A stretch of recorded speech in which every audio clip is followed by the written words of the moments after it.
Hello students, this is Varsha Singh from Achievers Academy. So welcome back to our geography class. So students of class 10th, so as you know, हमने हमारे previous geography lecture में half of the chapter complete किया था and क्योंकि हमने decide किया था कि चैप्टर बहुत लंबा है तो हम उसको दो पोर्शंस में कवर करने वाले थे, तो हमने हमारा फर्स्ट जो पार्ट था वो हम ऑलरेडी कवर कर चुके हैं एंड यहाँ हम हमारे सेकेंड पोर्शन को कवर करने के लिए हैं. ठीक है.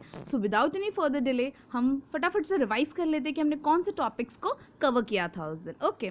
सो हमारा जो पहला चीज़ था हमने कवर किया था वो था रिसोर्सेज क्या होते हैं. हमने देखा था रिसोर्सेज को बेनिफिशियरी बनाने के लिए जो इंटरडिपेंडेंट रिलेशनशिप है between nature, technology and institutions, हमने वो भी देखे थे. उसके बाद हमने देखा था कि किस तरीके से जो हमारे रिसोर्सेज हैं उनका क्लासिफिकेशन हुआ है on different basis like origin, exhaustibility, ownership, status of development and हमने इन चीज़ों को बहुत डिटेल में देखा था. राइट. हमने एक एक पॉइंट कवर किया था और उसके एग्जाम्पल्स भी देखे थे एंड उनकी यूटिलिटी भी देखी थी. ठीक है. और यहाँ पे हमने हमारे टाइप्स ऑफ रिसोर्सेज कंप्लीट किए थे एंड आफ्टर दैट हमने हमारा नेक्स्ट टॉपिक जो कवर किया था वो था development of resources. So development of resources हमने कवर किया था एंड उसके अंदर हमने 3 पॉइंट्स कवर किए थे. याद है किसी को उसका शॉर्टकट क्या था? DIA. राइट. क्या था DIA? Depletion, indiscriminate exploitation and accumulation. So हमने ये कवर किया था एंड देन हमने सस्टेनेबल डेवलपमेंट को पढ़ा था डिटेल में एंड सस्टेनेबल डेवलपमेंट का जो आइडिया था वो कहाँ से ओरिजिनेट हुआ था हमने वो भी पढ़ा था एंड हमने फिर हमारा लास्ट टॉपिक कवर किया था जो था रिसोर्स प्लानिंग. रिसोर्स प्लानिंग में हमने देखा था कि हम क्यों रिसोर्स प्लानिंग करते हैं और उसकी ज़रूरत क्या है. राइट. और आज हम उसी टॉपिक को फर्दर कंटिन्यू करने वाले हैं जो कि सिर्फ और सिर्फ प्रिसाइजली इंडिया को ध्यान में रख के कि रिसोर्स प्लानिंग इंडिया में किस तरीके से की जा सकती है. ठीक है. तो चलिए आज का जो टॉपिक है वो स्टार्ट करते हैं. आज हमारा जो पोर्शन है वो हम रिसोर्सेज के प्लानिंग के बारे में पढ़ने वाले हैं. सेकंड टॉपिक हमारा रहेगा कंजर्वेशन ऑफ रिसोर्सेज के बारे में.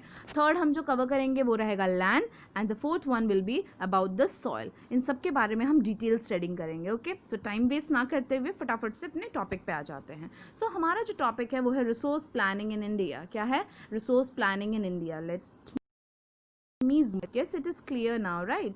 सो रिसोर्सेज का प्लानिंग क्यों ज़रूरी है? तो मैं एक छोटा सा एग्जांपल लेती हूँ पहले. फॉर एग्जांपल आपके एग्जामिनेशन आ रहे हैं तो आप क्या करेंगे? सबसे पहले प्लानिंग करेंगे. राइट. पर क्या प्लान करेंगे? सबसे पहले सिलेबस. क्या करेंगे? सिलेबस. हम सबसे पहले अपना सिलेबस देखेंगे. देन सेकेंड पार्ट क्या करेंगे? सेकेंड काम जबकि हमने हमारा सिलेबस देख लिया है कि हमारे पास कितने टॉपिक्स हैं टू बी कवर्ड, उसके बाद हम क्या करेंगे? हम खुद का एक प्लानिंग बनाएंगे, एक रफ प्लानिंग बनाएंगे, एक स्ट्रक्चर जनरेट करेंगे कि हम इस तरीके से को कवर करना है. राइट. एंड थर्ड चीज़ क्या करेंगे? हम हमारे एग्जामिनेशन टाइम टेबल के साथ उसको मैच करेंगे कि किस दिन कौन सा पेपर है, कौन से एग्जाम्स के लिए हमें ज़्यादा टाइम है, गैप्स कितना है, किसको ज़्यादा टाइम देना है, नहीं देना है. राइट. बस ये आपका एक एग्जाम्पल था. यही आपको करना है कहाँ? रिसोर्स प्लानिंग में. रिसोर्स प्लानिंग में आप ये कैसे करोगे? चलिए देखते हैं कैसे करना है. सो आपका पहला जो टॉपिक है वो है रिसोर्स प्लानिंग का पहला पार्ट ही ये है. क्या है आपका पहला पार्ट? ध्यान से देखिए यहाँ पे. पहले आपको करना ही ये है कि identification and inventory of resources across the region of the country. आपको पहले पता करना है कि पूरे कंट्री में रिसोर्सेज कितने हैं, उसको आइडेंटिफाई करना है, उसको लिस्ट डाउन करना है. ओके. और ये आप कैसे कर सकेंगे? ऑब्वियसली सर्वेइंग करना पड़ेगा ना.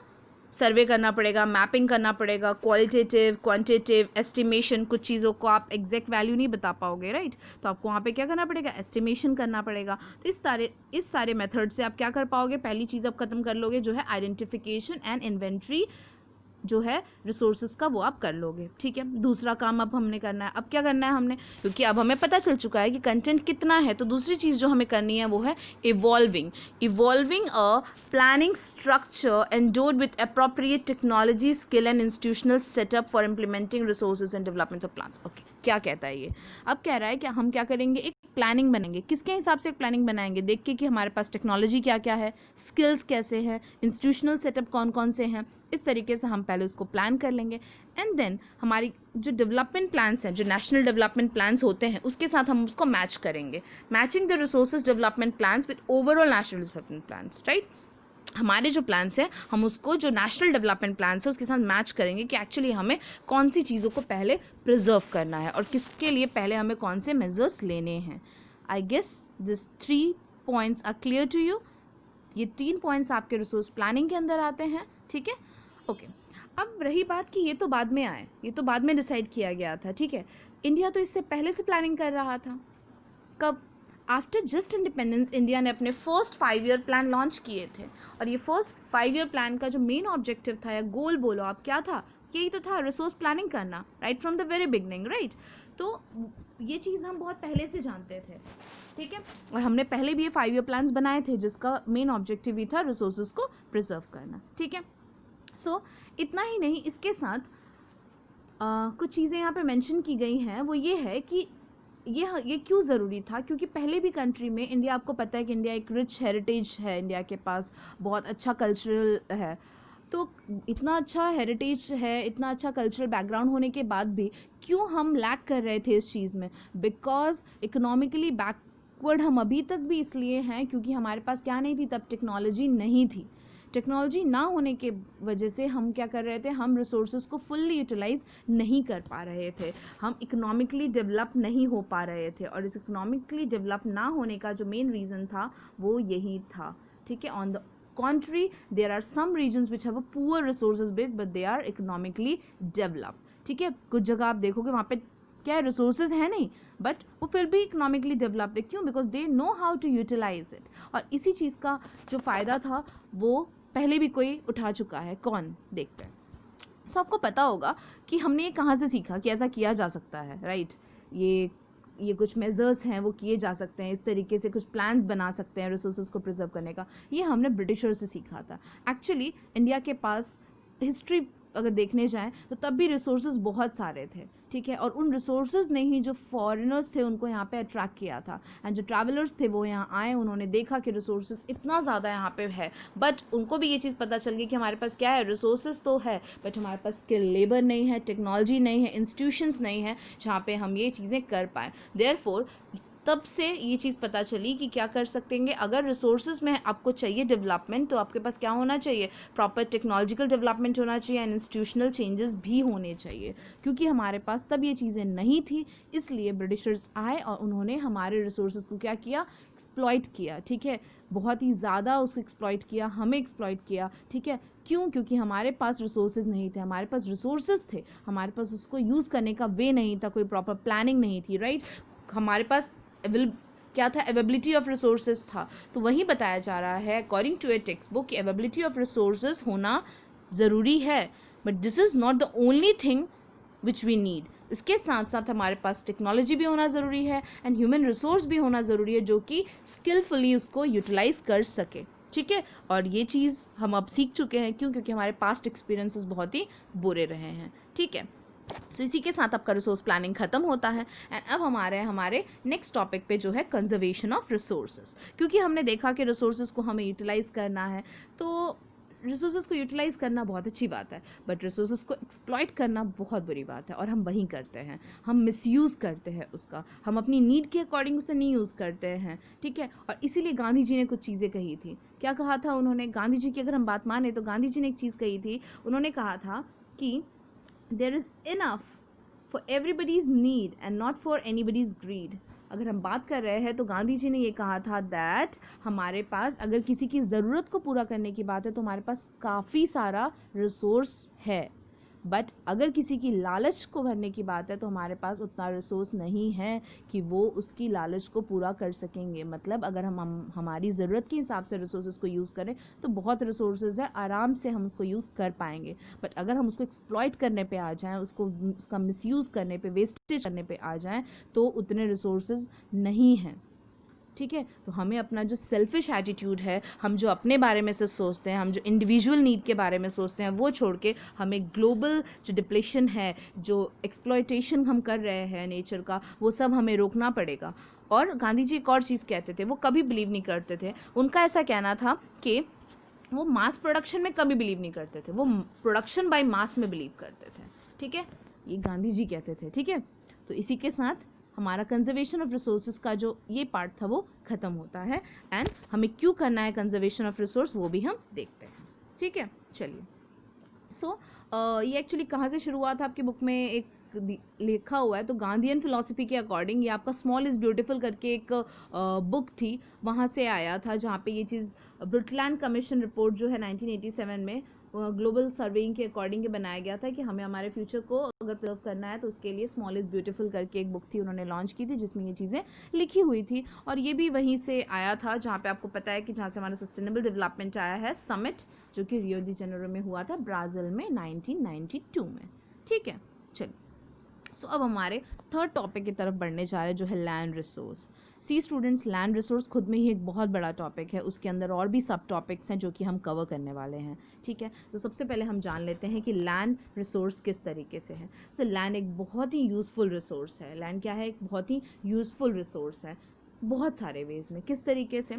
सो अगर हम देखने जाएँ तो हमारी जो बाकी की एक्टिविटीज़ हैं वो सारी लैंड पे ही तो डिपेंडेंट है, राइट। फॉर एग्जाम्पल हमारा नेचुरल वेजिटेशन बोल लीजिए, वाइल्ड लाइफ बोल लीजिए, ह्यूमन लाइफ, इकोनॉमिक एक्टिविटीज़ हो, हमारा कम्युनिकेशन, ट्रांसपोर्टेशन, ये सब किस पे डिपेंडेंट है? अगेन लैंड पे, राइट। सो लैंड नहीं होगा तो ये सारी चीज़ें नहीं होंगी। तो ऑब्वियसली जो चीज़ हमारे लिए इतनी ज़रूरी है उसको हमें बहुत ही केयरफुली एंड प्रिसाइजली प्लानिंग के साथ यूज़ करना है ना। ठीक है, उससे पहले यहाँ पे लैंड का एक क्लासिफिकेशन दिया हुआ है, अगर आप ध्यान से देखेंगे तो अंदर पढ़ने से अच्छा मैं आपको ये चार्ट दिखाना पसंद करूँगी। आप ये चार्ट में देख सकते हैं, यहाँ एक आपके सामने एक पाई चार्ट दिया हुआ है। अगर आप इस पाई चार्ट को ध्यान से देखेंगे तो यहाँ पे पाई चार्ट आपका 3 पोर्शन में क्लासिफाइड है। कौन से हैं वो 3? पहला है प्लेन्स, दूसरा है माउंटेन एंड तीसरा है प्लेट्यूज।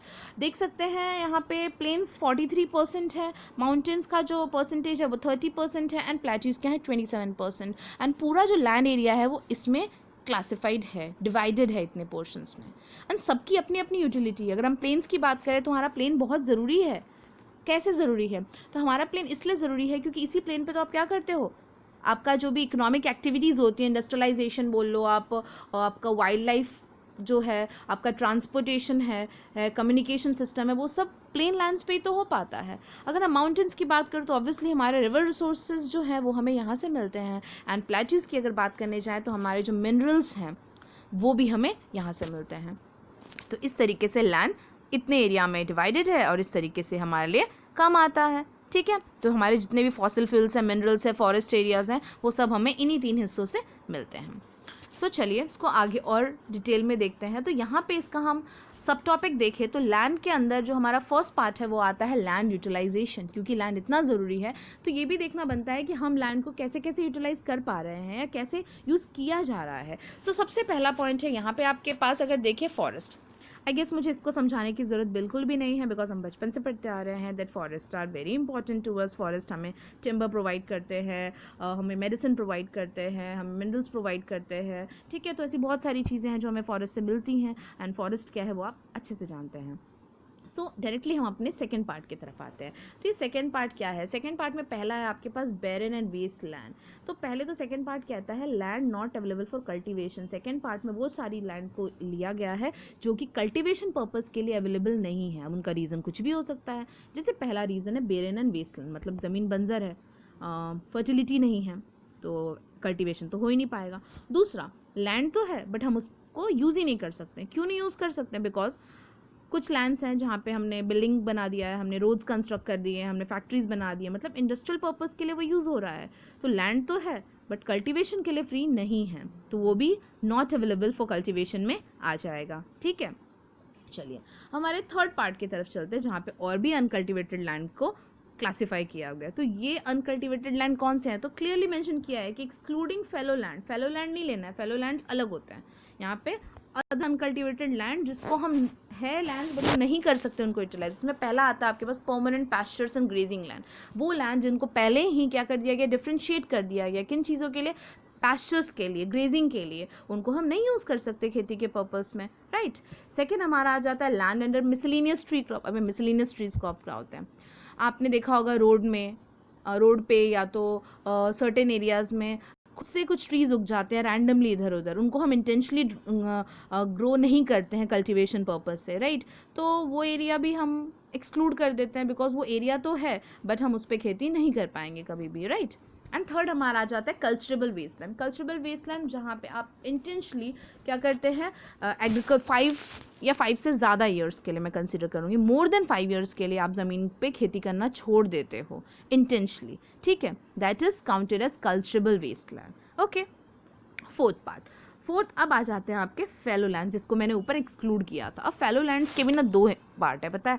एक तरीका होता है, कब हो जाता है आपका लैंड फेलो, जब उसे करंट फेलो लैंड बोलो, मतलब उससे आपने क्या किया है, 6 महीने के लिए खेती नहीं की उस पर, 1 साल के लिए खेती नहीं करनी, 6 से 1 महीने के अंदर अंदर आपने डिसाइड किया है कि 6 महीने के लिए 1 साल तक आप उस पर खेती नहीं करोगे, तो वो आपका क्या आ जाता है, करंट फेलो लैंड में आ जाता है, राइट। अगर आप दूसरे हिस्से की बात करते हो तो दूसरा आपका आ जाता है other than current fellow land. अब इसमें आते हैं आपके 1 से 5 साल के बीच में। अब स्टूडेंट्स होंगे यहाँ पे कंफ्यूज, उनको लगेगा कि ऊपर भी तो आपने सेम चीज़ बोली, कल्चरेबल वेस्टलैंड भी तो वही था 5 ईयर्स, नहीं, वहाँ पे मोर देन 5 ईयर्स, यहाँ पे करंट से लेके कल्चरेबल के बीच का हिस्सा है ये। जब आप 1 से लेके 5 साल के बीच तक अगर लैंड को अनकल्टिवेटेड छोड़ते हो, उस पर कोई एग्रीकल्चर प्रैक्टिसेस नहीं कर रहे हैं, दैट इज कंसीडर्ड एज आपका other than current fellow land. Okay, I hope it is clear, right. तो चलिए, लास्ट जो हमारा लैंड यूटिलाइजेशन है वो है net sown area. Net that means total, and sown मतलब एग्रीकल्चर के लिए जो आप एरिया यूज़ कर रहे हो, मतलब जितना एरिया आप 1 ईयर में यूज़ कर रहे हो just to sow the crops, just to get the crops, right, that is known as gross cropped area या नेट सोन एरिया भी बोला जाता है, ठीक है। सो स्टूडेंट्स, इसी के साथ हमारा लैंड यूटिलाइजेशन का जो टॉपिक है वो भी ख़त्म होता है। सो अब हम हमारे थर्ड टॉपिक की तरफ आते हैं जो कि लैंड के अंदर है, that is land use pattern in India. हमने देखा कि लैंड है, लैंड इतना ज़रूरी है, अब इंडिया में किस तरीके से लैंड्स को यूज़ किया जा रहा है हम वो देखने जा रहे हैं, ठीक है।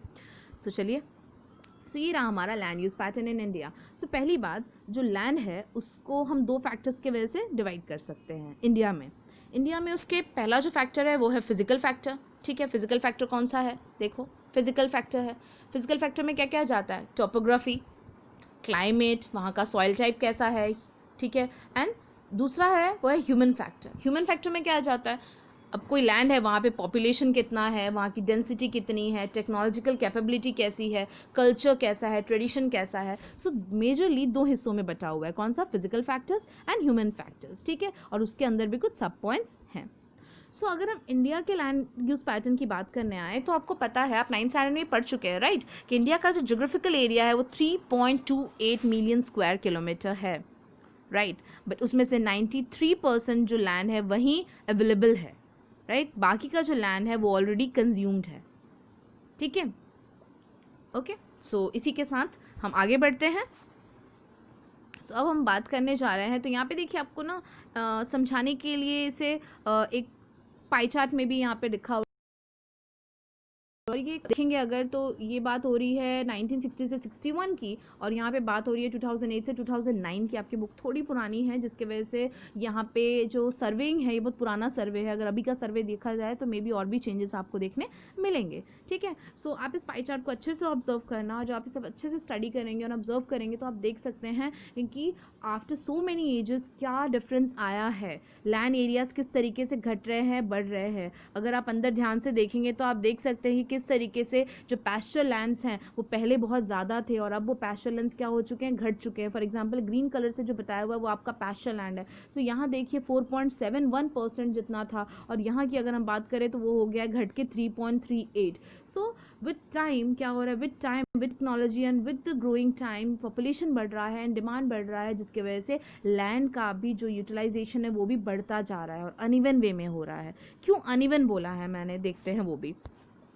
तो देखिए यहाँ पे एक चीज़ क्लियरली मेंशन की है, क्योंकि हमें पता है कि जो टोटल रिपोर्टिंग एरिया है वो 54% है, राइट। बट अगर हम यहाँ पे बात करें तो आप देख सकते हैं कि सेम नहीं है। जो नेट जोन एरिया की हम पीछे बात कर रहे थे वो पूरे कंट्री में सेम नहीं है, वो अलग अलग है।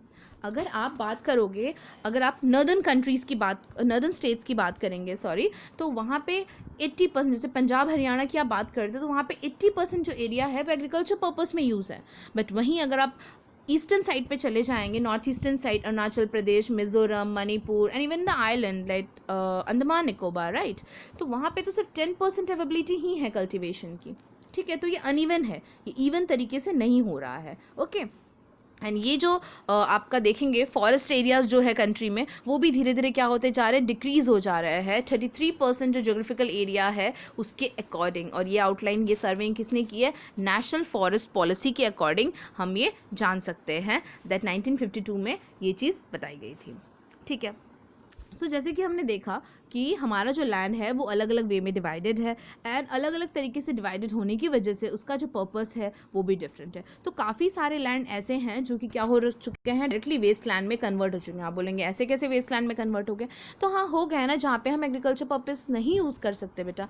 देखो जैसे वेस्ट लैंड है जहाँ पे रॉकी माउंटेन्स हैं, एरिड है, डेजर्ट्स हैं, वहाँ पे आप खेती कर सकते हो? नहीं कर सकते हो। जो लैंड आपके रेलवेज़ के अंदर आ गया है, रोड्स या सेटलमेंट्स या परमानेंट सेटलमेंट्स या इंडस्ट्रियल पर्पस के अंदर आ गया, हम वहाँ पे भी नहीं यूज़ कर सकते। तो इसी के साथ हमारा जो लैंड है वो वहाँ पे कंज्यूम हो गया है, वहाँ पे ऑक्यूपाई हो चुका है, तो अब वो जोग्राफिकल एरिया के लिए यूज़ नहीं हो पाएगा, ठीक है। बट जिस तरीके से हम देख रहे हैं कि हम रिसोर्सेज को इस हद तक यूज़ कर रहे हैं लैंड को, तो अगर हम किसी भी चीज़ को इतनी ज़्यादा यूज़ करेंगे, मतलब कंटिन्यूस यूज़ ऑफ लैंड जो हम करे जा रहे हैं, और अगर ये ऐसे ही कंटिन्यू रहा तो क्या हो जाएगा, लैंड का हो जाएगा डिग्रेडेशन। एंड लैंड का डिग्रेडेशन अगर हो रहा है वो एक्चुअली में बड़ी प्रॉब्लम है, क्योंकि लैंड हमारे लिए ज़रूरी है, तो अब हम उसको बचाने जाएंगे। और उसी के साथ हमारा नेक्स्ट टॉपिक स्टार्ट होता है जो है land degradation and the conservation measures, right. तो चलिए चलते हैं, देखते हैं क्या हो रहा है। अगर आप देखेंगे तो यहाँ पे भी लिखा है 95% आवर बेसिक नीड्स जो हैं, हमारी जो 95% बेसिक नीड्स हैं वो लैंड से पूरी होती हैं। फॉर एग्जांपल हमारा फूड कहाँ से ग्रो होता है, लैंड से। शेल्टर ऑब्वियसली, एंड क्लोथिंग, जो फाइबर जो टिम्बर हमें मिल रहा है वो सब कहाँ से मिल रहा है, लैंड से ही तो मिल रहा है। तो 95% हमारी जो बेसिक नीड्स हैं वो किस पे डिपेंडेंट है, लैंड पे डिपेंडेंट है, right. And even are obtain from land, human activities not only brought about degradation. तो पहली चीज़ जिस चीज़ ने लैंड को डिग्रेड किया है वो कौन है, सबसे पहली चीज़ हमारी ह्यूमन एक्टिविटीज़, हमने लैंड को सबसे ज़्यादा डिग्रेड किया है, ठीक है। दूसरा, अगर आप अभी देखेंगे तो यहाँ पे आपके सामने अगेन एक वेस्ट लैंड का एरिया दिया हुआ है, जिसमें आप देख सकते हैं कि किस तरीके से लैंड जो है वो हम यूज़ नहीं कर पा रहे। तो पहले तो ह्यूमन एक्टिविटीज़ की वजह से हम नहीं कर सकते हैं। दूसरा, क्यों नहीं यूज़ कर पा रहे हैं, बिकॉज हमने क्या कर दिया है, हम किस तरीके से उसको डिग्रेड कर रहे हैं। एक तो हम डिफॉरेस्टेशन करके, इंडस्ट्रियलाइजेशन के लिए हम क्या कर रहे हैं, ट्रीज़ को कट कर रहे हैं और उस एरिया को हम इंडस्ट्रियल पर्पज़ में यूज़ कर रहे हैं। दूसरा, ओवरग्रेजिंग करके हम लैंड की क्वालिटी को डिग्रेड कर रहे हैं। माइनिंग बोल लीजिए, क्वेरिंग बोल लीजिए, इन सब तरीके से भी हम क्या कर रहे हैं, लैंड को डिग्रेड कर रहे हैं। तो ये कुछ ह्यूमन एक्टिविटीज़ हैं, ये ह्यूमन एक्टिविटीज़ के अंदर आती हैं, जिसमें हम क्या कर रहे हैं, हम लैंड की क्वालिटी को डिग्रेड करते जा रहे हैं, राइट। अगर आप देख सकते हैं यहाँ पे चार्ट में बताया हुआ है कि किस तरीके से वाटर एरोडेड एरिया कितना है, फॉरेस्ट डिग्रेडेड एरिया कितना है, सलाइन एंड अल्कलाइन लैंड कितने हैं, एंड विंड एरोडेड एरिया कितना है। मतलब इस तरीके से लैंड को हम डिग्रेड तो करें, बट फैक्टर्स अलग अलग है। कहीं पे फॉरेस्ट की वजह से डिग्रेडेशन हो रहा है, कहीं पे सलाइन मतलब आपका सॉल्ट का जो लेवल है वो बहुत ज़्यादा होने की वजह से वहाँ पे क्रॉप्स प्रॉपर्ली ग्रो नहीं हो सकते हैं, हम उस एरिया को यूज़ नहीं कर सकते हैं, ठीक है, कल्टिवेशन पर्पज़ के लिए। तो ये कुछ चीज़ें हैं। इवन माइनिंग साइट्स जो होती हैं वो क्या हो जाती हैं, वो सॉइल में डीप स्कार्स छोड़ देती हैं, और उस डीप स्कार्स एंड ट्रेसेस की वजह से ओवरबर्डनिंग होती है, जिसकी वजह से हम उसको यूज़ नहीं कर सकते। फॉर एग्जांपल अगर आप देखने जाएंगे झारखंड, छत्तीसगढ़, मध्य प्रदेश, उड़ीसा, यहाँ पे डिफॉरेस्टेशन जो हुआ है वो सबसे ज़्यादा किसकी वजह से हुआ, माइनिंग की वजह से ही हुआ है।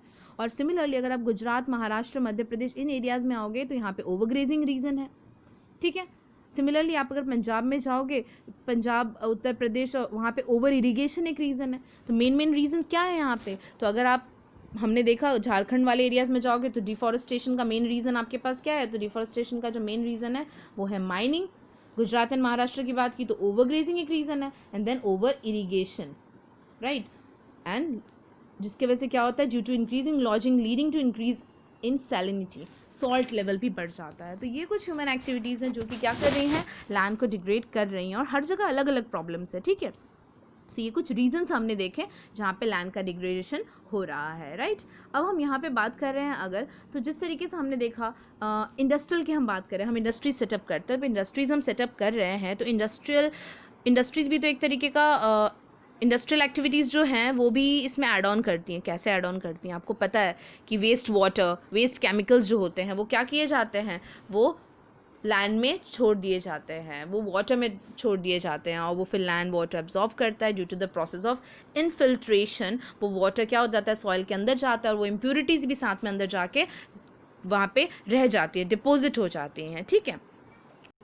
अब अगर ये प्रॉब्लम्स हैं तो इन प्रॉब्लम्स को सॉल्व करने का तरीका भी होता है सबको, सारी प्रॉब्लम्स के साथ उसका जो सोल्यूशन होता है वो भी आता है। डिफॉरेस्टेशन का प्रॉब्लम है तो हमें क्या करना पड़ेगा, तो डिफॉरेस्टेशन के प्रॉब्लम को सॉल्व करने के लिए हमें करना पड़ेगा जो है एफॉरेस्टेशन, क्या करना पड़ेगा, एफॉरेस्टेशन करना पड़ेगा, मतलब जैसे हम ट्रीज़ को कट कर रहे हैं वैसे ही हमें more and more number of trees को ग्रो करना पड़ेगा। ग्रेजिंग ज़रूरी है no matter what, but over grazing नहीं, हमें उसके लिए प्रॉपर मैनेजमेंट बनाना पड़ेगा, ठीक है। Planting of shelter belts of plant, हमें क्या करना पड़ेगा, लैंड्स डिग्रेड ना हो इसके लिए हमें क्या करना पड़ेगा, उसके कॉर्नर में प्लांट्स ग्रो करने पड़ेंगे, शेल्टर बेल्ट्स क्रिएट करने पड़ेंगे, ठीक है। कंट्रोल ऑन ओवरग्रेजिंग पे हमें कंट्रोल करना पड़ेगा, स्टेबलाइजेशन करना पड़ेगा, सैंड ड्यून्स जो होते हैं, ठीक है, जो थोर्नी बुशेस के साथ हैं, हमें वो भी चीज़ें करनी पड़ेंगी, सिर्फ क्यों, ताकि हम लैंड डिग्रेडेशन को रोक सके। एंड हमें क्या करना पड़ेगा, माइनिंग ज़रूरी है, ऑब्वियसली हमें मिनरल्स निकालने हैं, माइनिंग ज़रूरी है, पर वेस्टलैंड जो है उस वेस्टलैंड को यूज़ किया जाए, माइनिंग की प्रोसेस को कंट्रोल किया जाए, एंड जो हम इम्प्योरिटीज़ या केमिकल डिस्चार्ज करते हैं उसके लिए प्रॉपर डिस्चार्ज सिस्टम बनाना चाहिए, राइट। और ये सारी चीज़ें जो हम करेंगे तो हमारा क्या हो जाएगा, जो लैंड डिग्रेडेशन है उसको हम कंट्रोल कर पाएंगे, एंड लैंड का जो मिसयूज़ है वो भी हो जाएगा बंद। एंड इसी के साथ आपका जो मेजर सेकेंड टॉपिक था वो हुआ ख़त्म, ठीक है। अब थर्ड मेजर टॉपिक शुरू होने जा रहा है जो है सॉयल एज अ रिसोर्स, ठीक है। सॉयल अगेन लैंड की तरह ही बड़ा टॉपिक है, इसके अंदर फर्दर पार्ट्स हैं जो कि हम कवर करेंगे, ठीक है। तो चलिए बढ़ते हैं without any further delay. Hope अभी तक आपको सब कुछ समझ में आ रहा होगा। And students, see if you are having any doubts, if you are having any queries, please feel free to mention that in the comment section, right. चलिए, सो हम अपने नेक्स्ट टॉपिक की तरफ आ चुके हैं, and that is the last topic of our chapter, soil as a resource. Soil again land का ही हिस्सा है, राइट। सॉयल अगेन हमारे लिए एक रिसोर्स है। अब यहाँ पे दोनों चीज़ें बोली गई हैं, soil is most renewable natural resource. Soil क्या है, एक सबसे रिन्यूएबल नेचुरल रिसोर्स है, फिर इसे बचाने की क्या ज़रूरत है, रिन्यूएबल है तो रिन्यू हो ही जाएगा, हाँ हो जाएगा, बट इसे होने में फिर से बहुत ही टाइम लगेगा, ठीक है। आप अपने 8th स्टैंडर्ड या 7th स्टैंडर्ड में ये ना पहले पढ़ चुके हो, पता है, सॉयल प्रोफाइल, मतलब किस तरीके से लेयरिंग हो रखी है सॉइल की, राइट।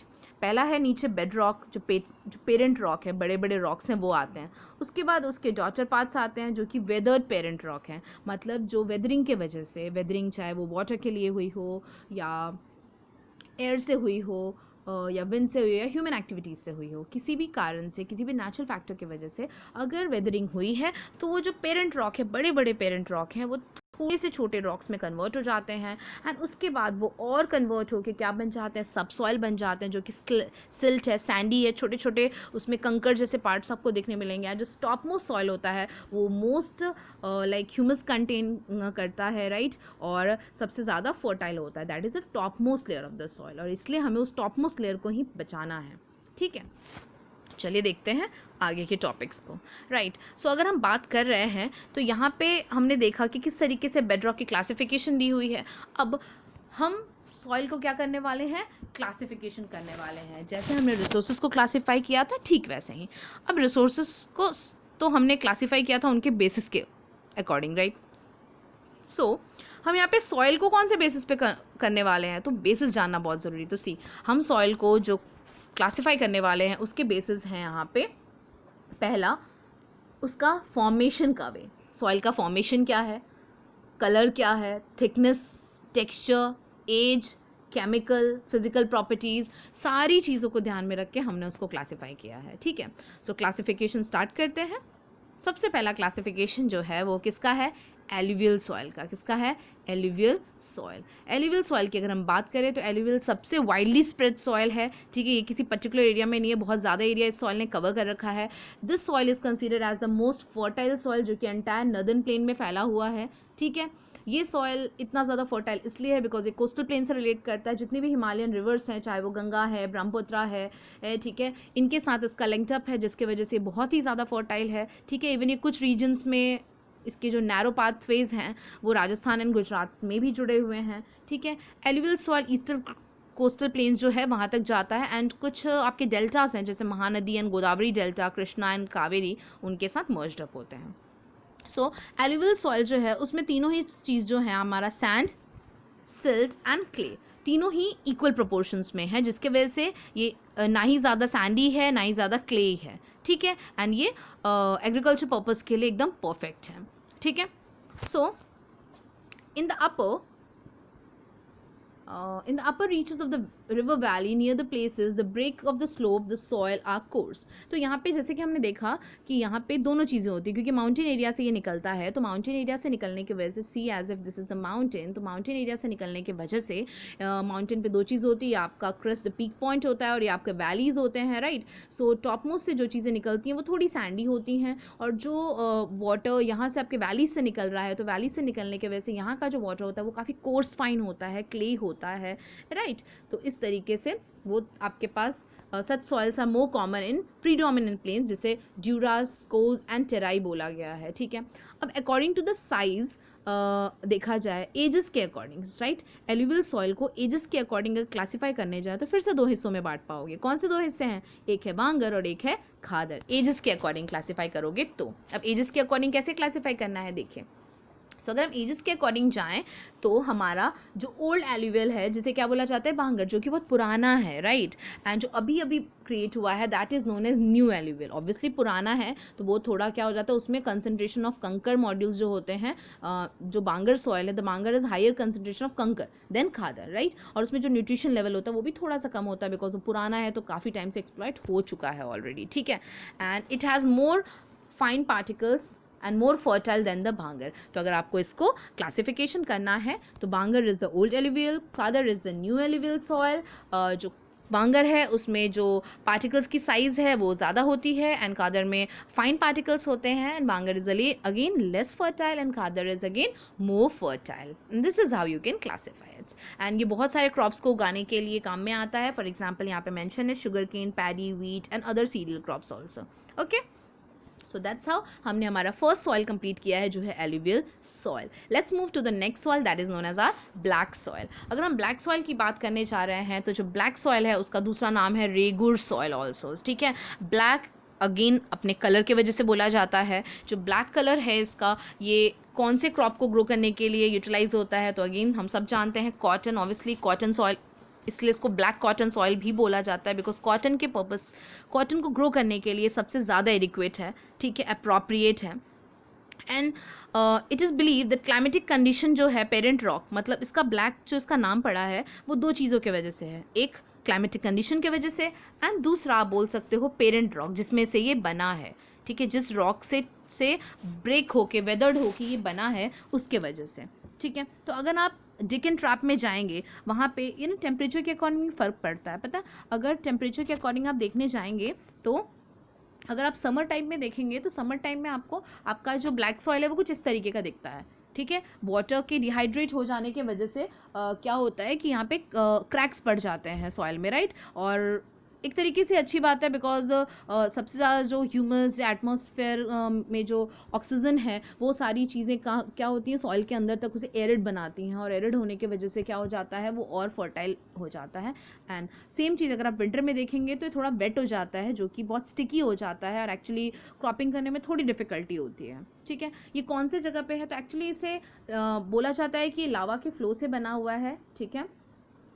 हीटअप होके ऊपर आके वो डिपोजिट हो जाता है जिसके वजह से ये बनता है. एंड मोस्टली ये कहाँ पाया जाता है? महाराष्ट्र, गुजरात के कुछ रीजन में है, जैसे सौराष्ट्र, इवन मध्य प्रदेश में भी ये पाया जाता है, ठीक है. तो इन जगह पे इसका जो अमाउंट है वो बहुत ही ज़्यादा है. यहाँ आपके पास एक मैप है जिसमें आप सारे सॉइल्स का क्लासिफिकेशन देख सकते हैं कि कौन सा सॉइल कौन से एरिया में पाया जाता है, और इसके साथ आप समझ सकते हैं कि वहाँ का जोग्राफिकल लोकेशन और वहाँ का क्लाइमेटिक कंडीशन कैसे उसको हेल्प कर रहा है, ठीक है. चलिए अब हम हमारे नेक्स्ट टॉपिक की तरफ बढ़ रहे हैं. अगर हम देख लेंगे तो यहाँ पे हमारा जो ब्लैक सॉइल है उसका मोस्ट ऑफ द पोर्शन हमने कवर कर लिया है. एंड यहाँ पे भी वही बताया हुआ है कि अगर आप देखेंगे तो क्या होता है, हमारा जो ब्लैक सॉइल है इन एडिशन इसमें क्या क्या न्यूट्रिशन होते हैं. तो इसमें होता है calcium, carbonate, magnesium, potassium, lime, जो कि इसको एग्रीकल्चर पर्पज़ के लिए और ज़्यादा बेनिफिशियल बनाता है. वहीं बोला है due to hot weather see उसमें डीप क्रैक्स जनरेट हो जाते हैं. एंड इवन क्या हो जाता है बाकी सीजन्स के लिए बहुत वेट हो जाता है, जिसके लिए इसलिए इसमें जब हमें खेती करनी होती है तो हम प्री मानसून पीरियड में ही वो चीज़ें कर लेते हैं. सो हम हमारे नेक्स्ट टॉपिक की तरफ बढ़ रहे हैं जो है हमारा red and yellow soil. So red and yellow soil की अगर बात करें दोनों सॉइल एक ही हैं, बस अगर हाइड्रेट हो जाता है तो ये है, अगर डिहाइड्रेट हो जाता है तो कलर चेंज हो जाता है. तो जो रेड सॉइल है वो क्या है? देखिए जो रेड सॉइल है वो क्रिस्टलाइन इग्नीशियस रॉक से बना हुआ है, ठीक है. In areas of low rainfall in the eastern and southern part of the Deccan plateau, ठीक है, कहाँ पे, जहाँ पे लो रेनफॉल है वहाँ पे उसका कलर कैसा रहता है, रेड सॉइल की तरह वो दिखता है। Yellow and red soils basically कहाँ पे पाए जाते हैं, उड़ीसा एंड छत्तीसगढ़ में, राइट। इनका जो कलर है वो इनके हाइड्रेशन एंड डिहाइड्रेशन पे डिपेंड करता है। It looks yellow when it occurs hydrated form, जब उसमें वाटर कंटेंट ऐड हो जाता है तो वो कैसा दिखता है, येलो दिखने लगता है। जब वो डिहाइड्रेट हो जाता है तो वो कैसा दिखने लगता है, वो आपको दिखने लगता है रेडिश कलर का। ये बेसिकली आपके वेस्टर्न घाट और जो गंगा प्लेन्स है वहाँ पे पाया जाता है, ठीक है।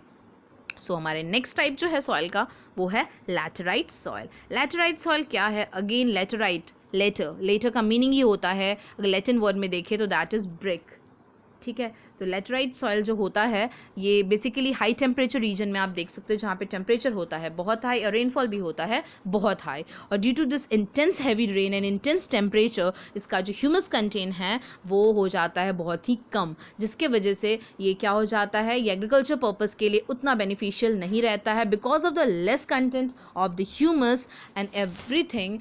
यहाँ पे जो माइक्रो ऑर्गेनिज्म हैं, इवन जो फ्रेंडली माइक्रो ऑर्गेनिजम्स हैं, उनका जो ग्रोथ है वो बहुत ही कम हो जाता है, ठीक है। और तब हमें क्या ऐड करना पड़ता है, ऐसा नहीं है हम यहाँ पे खेती नहीं कर सकते हैं, बट फिर हमें क्या ऐड करने पड़ेंगे, हमें नेचुरली तो वो उतना फर्टाइल है नहीं, तो हमें ऐड करने पड़ेंगे मैन्योर्स एंड फर्टिलाइजर्स, एंड इनकी मदद से हमें करनी पड़ेगी यहाँ पे कल्टीवेशन, ठीक है। ये कहाँ पे होता है, तो बेसिकली कुछ स्टेट्स हैं as of Karnataka, Kerala, Tamil Nadu, Madhya Pradesh and Orissa etcetera, जहाँ पे ये प्रोसेस होती है इस सॉइल के साथ, ठीक है। एंड बेसिकली आंध्र प्रदेश और केरला की अगर बात करें तो वहाँ पे ये कैश्यू नट जो है वो ग्रो करने के लिए यूज़ होता है। अगर कर्नाटका, केरल एंड तमिलनाडु की बात करें तो वहाँ पे ये टी एंड कॉफ़ी के कल्टीवेशन के लिए यूज़ हो रहा है, ठीक है। तो इस तरीके से इसका जो यूटिलाइजेशन है वो हो रहा है। नेक्स्ट है एरिड सॉइल। एरिड सॉइल क्या होता है, एरिड सॉइल जो होता है वो रेड टू ब्राउन कलर में होता है, अप्रोप्रिएट कलर नहीं मेंशन है आपकी बुक में, ठीक है। इसका जो टेक्सचर होता है वो रेतीला होता है, सैंडी होते हैं ऐसे सॉइल, ठीक है, एंड सेलाइन इन नेचर। क्या होता है कि एक्चुअली पानी के जब एवेपोरेट हो जाता है जो वाटर होता है, क्योंकि ये ड्राई क्लाइमेट में होता है, due to the dry climate जो टेम्परेचर होता है वो बहुत ही ज़्यादा होता है, जिसकी वजह से एवेपोरेशन का रेट जो होता है बहुत ही फास्टर होता है। तो क्योंकि क्या होता है, फटाफट से जो ज़्यादा अमाउंट ऑफ वाटर है वो इवेपोरेट हो जाता है, तो सॉइल में कुछ भी बचता नहीं है, ना उसमें ह्यूमस बचता है, ना उसमें मॉइस्चर बचता है, राइट। इसी के साथ सिर्फ बच क्या जाता है ऊपर, तो सॉल्ट बच जाता है जो कि वाटर में था, ओके। इसमें जो कंकड़ का मात्रा होता है वो बहुत ही ज़्यादा होता है, एंड कंकड़ बहुत ज़्यादा होने की वजह से ये इसमें क्या होता है, कैल्शियम कंटेंट जो होता है वो, ओके, कैल्शियम कंटेंट जो होता है उसके वजह से इसमें कंकड़ का जो फॉर्मेशन होता है वो बहुत ही ज़्यादा होता है, जिसके वजह से कंकड़ के होने की वजह से क्या करता है, कंकड़ इन्फिल्ट्रेशन नहीं होने देता है। क्या नहीं होने देता, इन्फिल्ट्रेशन दैट मीन्स वो वाटर को सॉइल के अंदर एब्जॉर्ब होने नहीं देता है, ठीक है। एंड उसके लिए फिर हमें क्या चाहिए होता है, प्रॉपर इरिगेशन मेथड्स यूज़ करने होते हैं हमें, जो कि ये कहाँ होता है, वेस्टर्न राजस्थान में ये दिक्कतें आती हैं, ठीक है। तो इसी के साथ हमारा एरिड सॉइल खत्म हुआ।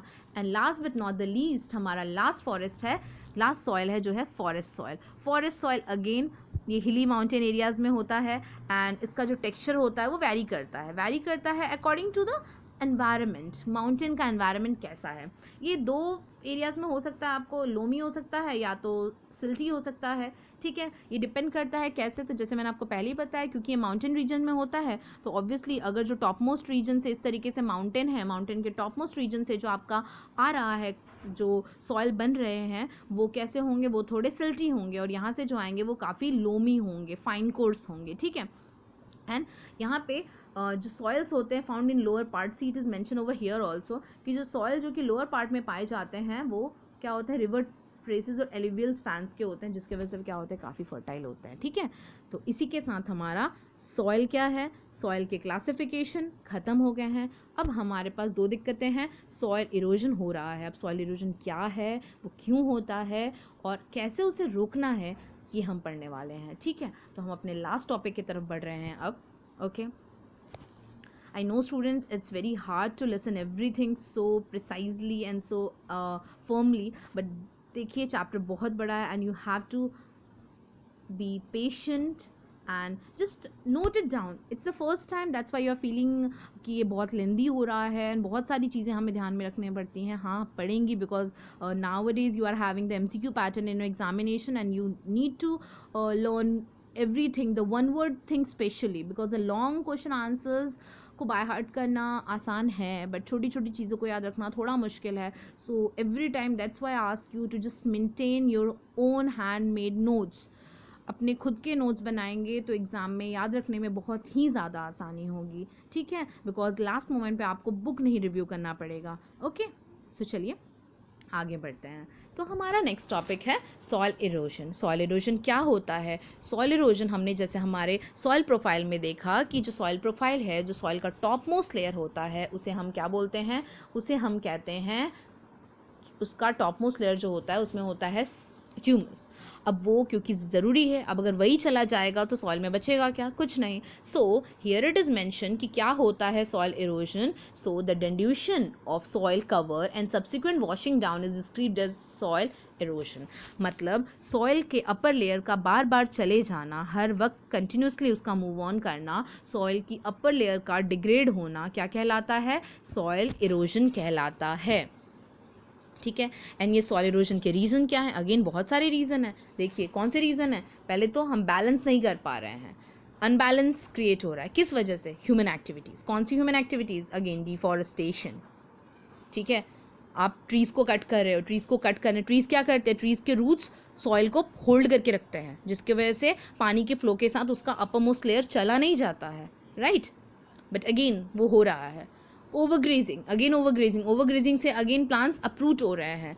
कंस्ट्रक्शन करना, माइनिंग करना, ये कुछ ह्यूमन एक्टिविटीज़ हैं जिसके वजह से क्या हो रहा है? सॉइल इरोजन हो रहा है. क्योंकि जो नेचुरल फैक्टर्स हैं लाइक विंड, ग्लेशियर, वाटर, जब तेज़ हवा चलता है, तेज़ फ्लड आते हैं, ग्लेशियर्स मेल्ट होके जाते हैं, तो वो उस वक्त अपने साथ साथ क्या लेके जाते हैं? सॉइल की अपर मोस्ट लेयर को भी अपने साथ लेके चले जाते हैं. जो रनिंग वाटर होता है वो सॉइल में कट्स क्रिएट करता है, एंड वो कट्स क्या करते हैं? एक डीप चैनल्स के जैसे लगते हैं, और वो चैनल्स को हम क्या नाम दे रहे हैं? गलीज का नाम दे रहे हैं. ठीक है, ओके. एंड क्योंकि वो लैंड जहाँ से वो गलीज क्रिएट हो जाती हैं, जहाँ से फॉर एग्जांपल आपका ये एक लैंड एरिया है मान लो, और यहाँ से रिवर मान लो गया है, और जाने के साथ यहाँ भी अपने साथ यहाँ के जो अपर मोस्ट लेयर का सॉयल था उसको भी वो आप अपने साथ लेके चले गए हो. तो क्योंकि यहाँ का मोस्ट ऑफ द रीजन आप लेके चले गए हो, यहाँ का जो टॉप मोस्ट लेयर था वो जा चुका है, तो ये जो एरिया है आपका, ये एरिया खेती के लिए बिल्कुल भी यूज़ नहीं हो सकता है. और इसीलिए उसका नाम क्या है? Bad land. उसका नाम क्या है? बैड लैंड उसका नाम है. ठीक है, उसका नाम क्या हो गया? Bad land. और ये कहाँ पे है? Chambal. In the Chambal basin such lands are called ravines. तो चंबल लैंड्स में अगर आप जाएंगे तो चंबल बेसिन में ऐसे लैंड्स को क्या बोला जाता है? रेवीन्स बोला जाता है. ठीक है, बट समटाइम्स क्या होता है, लेट मी शो यू. सी ये देखो गली इरोजन, आपके बुक में फोटो दिखाया हुआ है. राइट, इमेज देख सकते हैं किस तरीके से पानी तो चला गया बट वहाँ पे वो क्रैक छोड़ के चला गया है. राइट, अब दो तीन तरीके से इरोजन होते हैं. एक हमने देख लिया, ठीक है, ये वाला इरोजन सॉइल इरोजन का. सेकंड पार्ट है शीट इरोजन. अब शीट इरोजन क्या होता है? तो सी शीट इरोजन ना, फॉर एग्जाम्पल बहुत सारी लेयरिंग है. चलिए मैं ड्रॉ करके ट्राई करती हूँ आपको समझाने का. फॉर एग्जाम्पल ये एक है, ठीक है, इसके ऊपर एक और है, ठीक है, ये एक और है. इस तरीके से आपकी जो लैंड है उसके ऊपर सॉइल की इतनी लेयरिंग है. ठीक है, अब क्या होता है, जब एक बार वाटर का फ्लो गया तो आपके पास एक लेयर चला गया, फिर आप देखोगे तो दूसरा लेयर चला गया. इस तरीके से एक एक लेयर क्या हो रहा है? कम होता जा रहा है. तो एक के बाद एक पूरी की पूरी शीट इरोज होती है, and that's why it is known as, यहाँ पे देख सकते हैं आप, शीट इरोजन. जब पूरी की पूरी एक शीट क्या हो जाती है? लार्ज एरिया की वॉश डाउन हो जाती है, वॉश्ड अवे हो जाती है due to that water, whatever the natural factor is, उसे आप क्या बोलते हो? Sheet erosion. और ये बेसिकली कहाँ पे होता है? फ्लैट लैंड्स में हो सकता है, स्लोपिंग लैंड में हो सकता है, because of wind.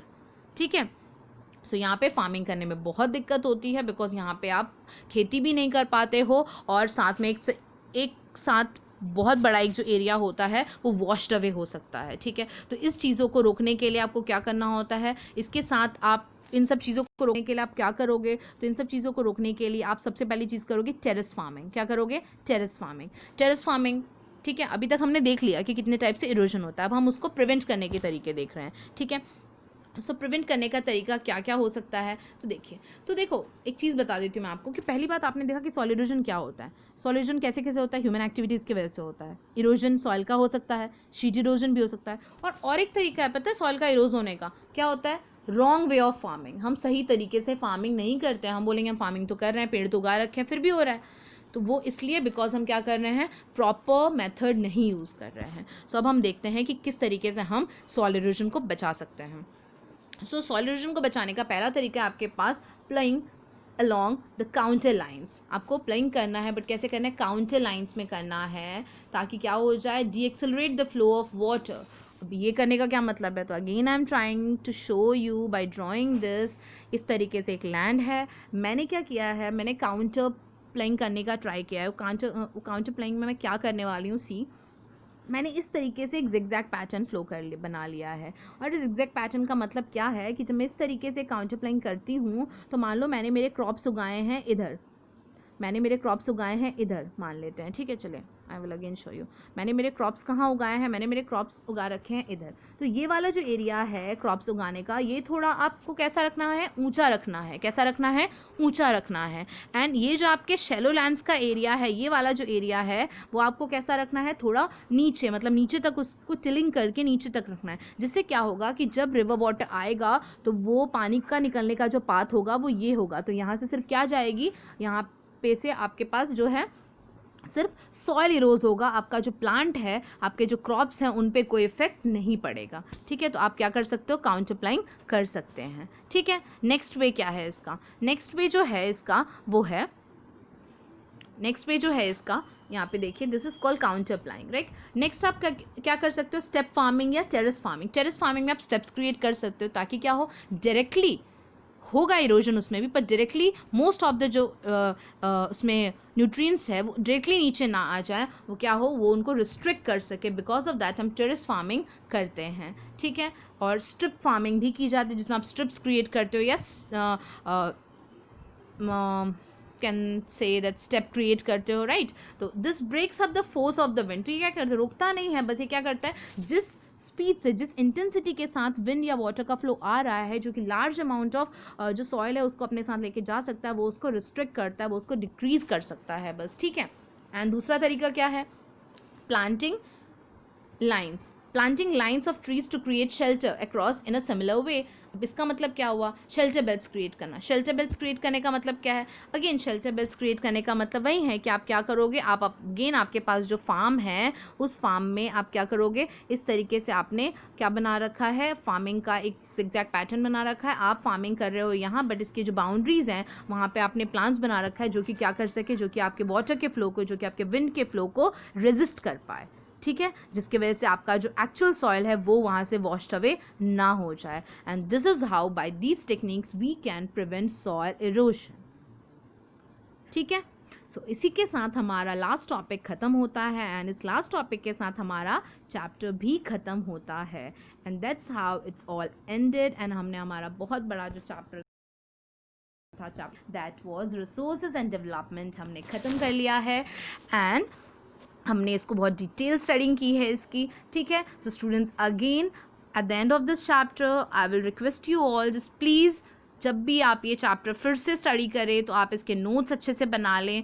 Just make this things for your self. ठीक है, क्योंकि आपके हैंड रिटन नोट्स आपको बहुत ज़्यादा यूजफुल रहने वाले हैं। ओके, सो आई होप सबको सब कुछ समझ में आया होगा। If you are further having any queries, please feel free to ask your doubts in the comment section. Okay, later on हम अपने नेक्स्ट चैप्टर के साथ मिलेंगे। Till then, thank you and have a nice